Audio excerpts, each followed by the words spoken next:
এসছেন, কোথায় এসছেন? আমরা ডায়ান হারবার থেকে এসেছি দাঁতপুর নৈনান বিশ্ব ইজতেমায়। এখানে এসে যা পরিবেশ দেখছি খুবই সুন্দর লাগছে। আমাদের ডায়ান হারবার নেতড়াই বাড়ি। আশা করছি সবাই জীবনে তো বিশ্ব ইজতেমা আসেনি, ৩২ বছর পরে এই আসলাম, এসে যা আনন্দ উপভোগ করছি, এর উপরে আনন্দ উপভোগ জীবনে বোধহয় এত সুন্দর আনন্দ উপভোগ আমাদের লাইফে আমরা করিনি। আপনার লাইফে কি এটা প্রথম? আমার লাইফে প্রথম এই বিশ্ব ইজতেমায় আসা। বাহ, ভালো জিনিস। কেমন লাগছে এই হুগলি, এই যে পৈনানে এসছেন, যে খুব মানুষের সুন্দর, পরিষেবা? এখানকার পরিবেশ খুব সুন্দর লাগছে। 1 থেকে 1.5 কোটির মতন মানুষ আমরা এসে পৌঁছালাম। আশা করছি যে আপনারাও যদি বার পারুন কালকের অন্তত দোয়াতে সামিল হন, যারা যারা লাইভটা দেখছেন।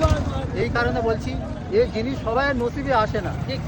মানুষের টাকা অর্থনীতি প্রচুর থাকতে পারে, কিন্তু এই যে জায়গায় আসে না, সবাই নসিবে আসে না। দাদা, আপনি কোথা থেকে এসছেন? আমি হচ্ছে বজবজ চটা। আপনার নামটা একটু বলবেন?